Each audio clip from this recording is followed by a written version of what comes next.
వృషభ రాశి వారికి సంవత్సరం ఆదాయం 2, వ్యయం 8, రాజపూజ్యం 7, అవమానం 3. ఎప్పుడైతే రాజపూజ్యం కంటే అవమానం తక్కువే ఉంది కానీ దానివల్ల ఈ పుణ్యం అనేది ఖర్చు కాకుండా ఉండడానికి ఇతరులలో దైవాన్ని దర్శించుకుంటూ పుణ్యబలాన్ని పెంచుకుంటూ ముందుకు వెళ్ళి గౌరవాన్ని ఇంకా పెంపొందించుకుంటే బాగుంటుంది.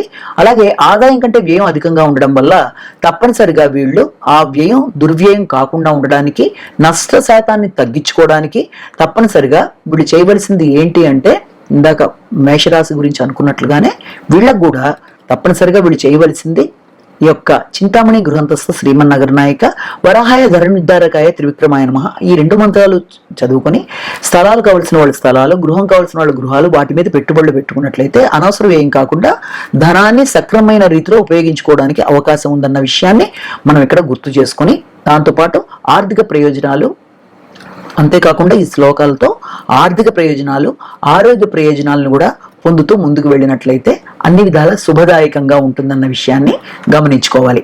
ఇక ఈ యొక్క వృషభ రాశి వాళ్ళకి సంవత్సరం ప్రారంభం నుంచి ఈ యొక్క మే 1 దాకా కూడా గురుడు వ్యయ స్థానంలో ఉండడం అనేది జరుగుతోంది.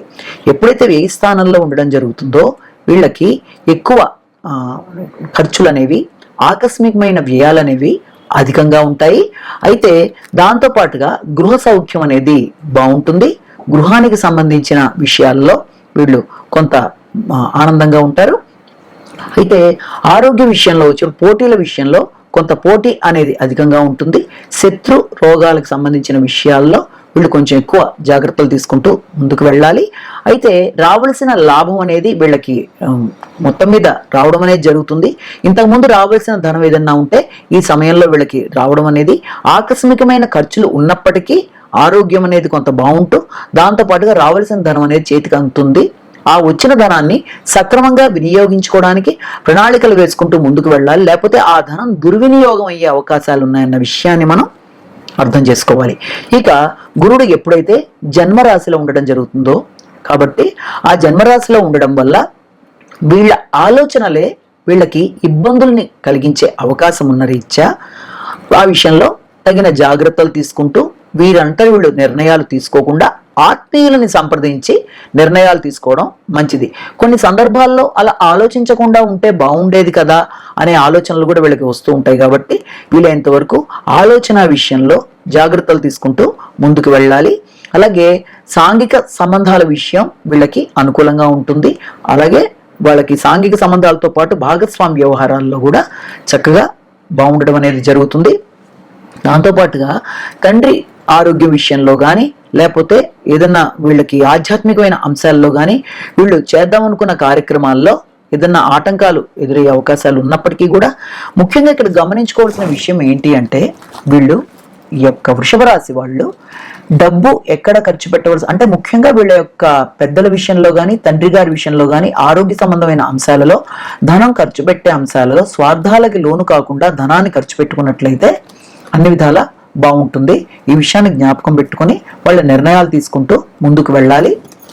ఇక శని భగవానుడు ఎప్పుడైతే రాజ్యస్థానంలో ఉండడం జరుగుతుందో, శ్రమ మీద అంటే ఎంత యోగకారకుడైనా కూడా రావలసిన విషయాలలో వీళ్ళకి కొంత కష్టం మీద ఫలితాన్ని, మొత్తం మీద నష్ట శాతాన్ని తగ్గించుకుంటూ కష్టం మీద ఫలితాన్ని వీళ్ళు పొందడం జరుగుతుంది. కనుక వృత్తిపరంగా బాధ్యతలు అధికంగా ఉంటాయి, శ్రమ అధికంగా ఉంటుంది. ఉన్నప్పటికీ కూడా వీళ్ళు ఆ శ్రమని ఎదుర్కొంటూ ముందుకు వెళ్ళే శక్తియుక్తులతో ముందుకు పెడతారు. అయితే ఈ విషయంలో ముఖ్యంగా వీళ్ళకి ఆకస్మికమైన ఖర్చులు, మోసం చేసే వ్యక్తులు తారసపడడం అనేది, ఏదైనా కొనుగోలు వ్యవహారంలో కానీ లేకపోతే ఖర్చుల విషయంలో కానీ వీళ్ళంతవరకు ఆచితూచి వ్యవహరించవలసిన ఇదైతే ఉంది. అనవసరమైన ఖర్చులు కాకుండా వీళ్ళంతవరకు జాగ్రత్తలు పడాలి. దాంతోపాటుగా విద్యా సంబంధమైన అంశాలలో కానీ, అలాగే ఆహార, గృహ, వాహన, విద్యా సంబంధమైన అంశాలలో వీలైనంతవరకు జాగ్రత్తలు తీసుకోవాలి. దాంతోపాటుగా సాంఘిక సంబంధాల విషయంలో కూడా, అంటే ఏదన్నా వ్యక్తులతో మాట్లాడేటప్పుడు కానీ, వ్యక్తుల దగ్గర నుంచి ఏదైనా ఆశించి వాళ్ళతో మనం ఏదైనా వ్యాపారానికి సంబంధించిన విషయాలు మాట్లాడేటప్పుడు కానీ వీలైనంత వరకు జాగ్రత్తలు తీసుకుంటూ ఈ యొక్క సాంఘిక సంబంధాల విషయంలో, సామాజిక సంబంధాల విషయంలో, అలాగే భాగస్వామ్య వ్యవహారాల్లో ఇబ్బందుల్ని ఎదుర్కోకుండా వీలైనంత జాగ్రత్తలు తీసుకుంటూ ముందుకు వెళ్ళవలసిన అవసరం అయితే ఉంది.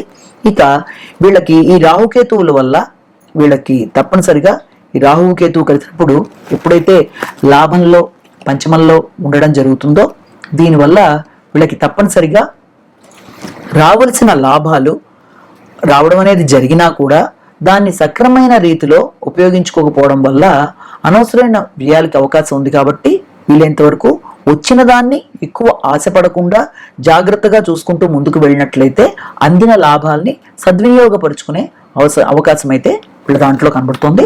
అలాగే ఉపాసన విషయంలో ఆధ్యాత్మిక అంశాలలో వీళ్ళకి అవకాశం అనేది బలంగా ఉంది. ఉన్నప్పటికీ కూడా భౌతిక అంశాలలో ఆందోళనలకి అధిక అవకాశం ఉన్న రీత్యా వీలైనంత వరకు ఎక్కువ అలాంటి వాటి మీద దృష్టి పెట్టకుండా లౌకికమైన అంశాల విషయంలో చూసుకుంటూ ముందుకు వెళ్ళినట్లయితే ఆధ్యాత్మికతని పెంచుకోవచ్చు. అలాగే సంతాన విషయంలో కూడా కొంత వీళ్ళకి మానసిక ప్రశాంతత అనేది తక్కువగా ఉంటుంది. కాబట్టి వీళ్ళవరకు యోగా మెడిటేషన్ లాంటివి చేయడం బట్టి వీళ్ళకి అనుకూలంగా ఉంటుందని కూడా మనం భావన చేయొచ్చు. ఇక శని కుజులు ఎప్పుడైతే వాళ్ళకి దశమ స్థానంలో కలిసి ఉండడం జరుగుతుందో సంవత్సరం ప్రారంభం నుంచి ఆ సమయంలో వీళ్ళకి వృత్తిపరంగా ఘర్షణాత్మకంగా ఉంటుంది. వృత్తిపరంగా వీళ్ళకి శ్రమ బాధ్యతలు అనేవి అధికంగా ఉండడం అనేది జరుగుతుంది. అలాగే రాహు కుజుడు కలిసిన సందర్భంలో జూన్ 1 దాకా ఏప్రిల్ 23 నుంచి జూన్ 1 దాకా ఆ సందర్భంలో రాహు కుజుడు కలిసినప్పుడు రావలసిన లాభాలు లాభస్థానంలో కలవడం వల్ల రావాల్సిన లాభాలని వీళ్ళు అందుకుంటారు.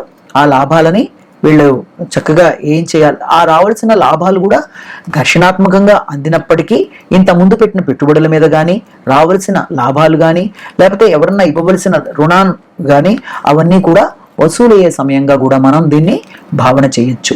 కాబట్టి ఈ రాశి వారికి ముఖ్యంగా ఏ రకమైన పరిహారాలు పాటించినట్లయితే అనుకూలత అనేది ఉంటుందని కనుక మనం చూసుకున్నట్లయితే ముఖ్యంగా వీరికి మనకి చేయవలసింది ఏంటంటే విష్ణు సహస్రనామాన్ని వీడు వినడం అనేది మంచి ఫలితాన్ని ఇస్తుంది. అలాగే విష్ణు మాధవం మధుసూదనం కృష్ణం అనే ఆ రకమైన శ్లోకాలు లాంటివన్నీ కూడా వీళ్ళు పఠించుకోవడం అనేది, అలాగే వీరు ఎంత ఎత్తు అంటే ఎంత వెయిట్ ఉన్నారో అంత వెయిట్ ఈ యొక్క పెసలని తో శివుడికి పూజించి ఆవుకి పెట్టడం కూడా వీలైనంత వరకు మంచి ఫలితాలుగా కూడా దీన్ని భావించవచ్చు. కాబట్టి ఈ రకమైన కార్యక్రమాలు చేయడం అంటే విష్ణు సహస్రనామాలు వినడం అనేది, అలాగే కృష్ణ మాధవ మధుసూదనం ఇవన్నీ కూడా ఎప్పుడైతే చేసుకుంటారో వీళ్ళకి మంచి ఉత్తమ ఫలితాలు రావడానికి కూడా అవకాశం ఉన్నట్లు మనం భావన చేయొచ్చు. ఈ రోజున మనం పంచాంగ శ్రవణం యొక్క ప్రయోజనాలు కూడా ముఖ్యంగా తెలుసుకోవాలి. ఎందుకంటే పంచాంగ శ్రవణం అంటే ముందుగా అసలు పంచాంగం అంటేనే తిథి వార నక్షత్ర యోగ కరణాలు. ఇది ఒక టైం టేబుల్ లాంటిది. ఏ పని ఎప్పుడు చేస్తే మంచిది, ఎలా చేయాలి, ఈ సంవత్సరం సరుకుల ధరలు ఎలా ఉన్నాయి, ఏది మార్కెట్ వాల్యూలు ఎలా ఉన్నాయి అనేవి వాటి బట్టి తెలుసుకుని చూసుకుని వెళ్ళే వాళ్ళు ఉంటారు. మరికొంతమంది వ్యక్తిగతంగా వాళ్ళకి రాశి ఫలాలు ఎలా ఉన్నాయని ఇష్టంగా చూసుకునే వాళ్ళు ఉంటారు. ఏది ఏమైనప్పటికీ కూడా మనం దీంట్లో ముఖ్యంగా తెలుసుకోవాల్సింది పంచాంగంలో ఉండే తిథి వార నక్షత్ర యోగ కరణాలు అనేవి ప్రతి వ్యక్తికి కూడా పంచాంగ శ్రవణం వల్ల లభించేది ఏది అంటే శ్రేయస్సు, ఆయుష్, పాపహరం, రోగ నివారణ, కార్యసిద్ధి ఇవన్నీ కూడా వరుసగా తిథి వార నక్షత్ర యోగ కరణాల వల్ల వ్యక్తికి పొందడం అనేది జరుగుతుంది ఈ రోజున.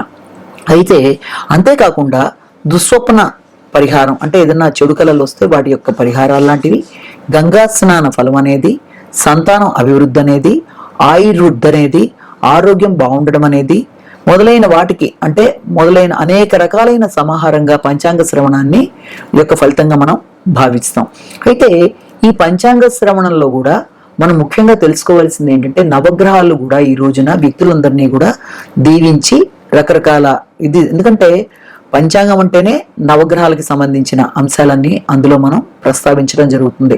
అది రాశి ఫలాల్లోనైనా, ప్రతిరోజు జరిగే కార్యక్రమాల్లోనైనా, దినఫలాలైనా, అలాగే తారాబలం, ప్రతి దాంట్లోనూ నవగ్రహాల యొక్క ప్రభావం ఉంటుంది. కాబట్టి ఇందులో ముఖ్యంగా పంచాంగ శ్రవణం వల్ల వ్యక్తులందరికీ కూడా సూర్యుడి వల్ల శౌర్యం అనేది, చంద్రుడి వల్ల ఇంద్ర సమానమైన వైభవం అనేది, అలాగే కుజుడి వల్ల శుభం, శుక్రుడి వల్ల సుఖం, గురుడి వల్ల ఐశ్వర్యం, అలాగే శని వల్ల ఆయుర్దాయం, బుధుడి వల్ల బుద్ధి, రాహు వల్ల బాహుబలం, అలాగే కేతు వల్ల కులాధిక్యత మొదలైన వాటన్నిటినీ కూడా నవగ్రహాలు దీవించి వ్యక్తి మీద ప్రసరింపజేస్తాయి. కాబట్టి ఈ రోజున తప్పనిసరిగా పంచాంగ శ్రవణం చేయడం, లేకపోతే పంచాంగ శ్రవణం జరిగే ప్రదేశాలకి వెళ్ళడం అనేది, పంచాంగాన్ని పూజ చేయడం అనేది, ఇలాంటివన్నీ చేసుకుంటూ పెద్దల యొక్క ఆశీస్సులు తీసుకుంటూ, కుటుంబంలో ఉండే పెద్దల దగ్గర నుంచి ముఖ్యంగా వారి యొక్క ఆశీస్సులు తీసుకుంటూ